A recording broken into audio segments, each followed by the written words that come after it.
Bank ఉద్యోగులు, కార్మిక కర్షకులు లాంటి పేదల అభ్యున్నతి కోరతారని, కానీ తమ బ్యాంకుల యజమానులు కార్పొరేట్ లాంటి బడా సంస్థలకు సహకరిస్తున్నాయని, తమ న్యాయమైన కోరికలను తీర్చడంలో విఫలమయ్యాయని united forum of bank unions ఆధ్వర్యంలో శుక్రవారం నిరసన కార్యక్రమం చేపట్టారు. తిరుపతి నగరంలోని పాత మున్సిపల్ ఆఫీస్ కూడలిలో ఉన్న స్టేట్ బ్యాంక్ ఆఫ్ ఇండియా ముందు యుఎఫ్బియు కన్వీనర్ కేవీఎస్ఎన్ మూర్తి మాట్లాడుతూ మార్చి 24-25 తేదీలలో 2 రోజులు సమ్మె చేస్తున్నట్లు తెలిపారు. తమ సమస్యల నినాదాలు ఢిల్లీకి చేరుతాయని అన్నారు. అధికారులు అప్పటికి స్పందించకపోతే పెద్ద ఎత్తున ఉద్యమం చేపడతామని హెచ్చరించారు.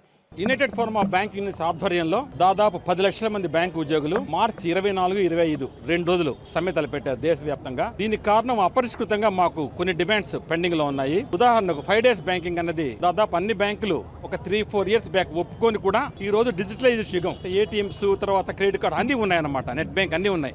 ఉన్నప్పుడు కూడా ఈ 5 డేస్ బ్యాంక్ అనేది ఇండియన్ బ్యాంక్స్ అసోసియేషన్ ఒప్పుకొని కూడా ఇంతవరకు దాన్ని ఇంప్లిమెంట్ చేయలేదు. ఇంకొకటి ఏంటంటే బ్యాంకులో ఏదైతే పర్మనెంట్ ఉద్యోగాలు ఉన్నాయో, పర్మనెంట్ స్టాఫ్ చేయాల్సిన ఉద్యోగాలను కూడా దొడ్డిదోవన అది అవుట్ సోర్సింగ్ చేస్తున్నారు ఆ ఉద్యోగాలను కూడా.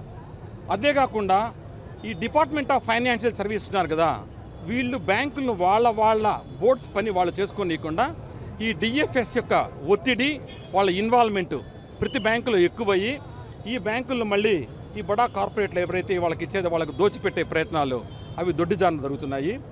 ప్లస్ ముఖ్యంగా ఈ ఇటీవలి కాలంలో బ్యాంకులకు రాయితీ మీద వడ్డీలు ఇవ్వడం అన్నది ప్రతి బ్యాంకులో వాళ్ళకున్న ఒక ఇదన్నమాట, ఫెసిలిటీ అనమాట. సపోజ్ ఎలక్ట్రిసిటీ బోర్డు వాళ్ళ కరెంట్ ఫ్రీ ఉంటుంది, రైల్వేలో పనిచేస్తే వాళ్ళకి రైల్వే పాస్ ఉంటుంది. అదేవిధంగా బ్యాంకు మాకేదో కొన్ని కన్సెషనల్ లోన్స్ ఆఫ్ ఇంట్రెస్ట్ ఉంటే ఆ వడ్డీ మీద మాకు ఏదైతే ఇంట్రెస్ట్ తగ్గుతుందో దాని మీద ట్యాక్స్ వేసి, ప్రిక్విజిట్ ట్యాక్స్ అనేసి కొన్ని లక్షల రూపాయలు ఉద్యోగుల దగ్గర వసూలు చేయాలని కూడా సెంట్రల్ గవర్నమెంట్ తలపెట్టడం జరిగింది. సో ఏదైతే ఈ ఉద్యోగ వ్యతిరేక ధోరణి ఉన్నదో బ్యాంకులకు కానీ గవర్నమెంట్ కానీ, దీనికి వ్యతిరేకంగా 2 రోజులు United forum of bank unions ఆధ్వర్యంలో దేశవ్యాప్తంగా బ్యాంకు ఉద్యోగులందరూ 2 రోజులు సమ్మె తలపెడుతున్నాం మార్చిలో. ఈరోజు చేస్తున్న ఈ యొక్క డెమాన్స్ట్రేషన్స్ యొక్క ముఖ్య ఉద్దేశము ప్రజలకందరికీ తెలుసు.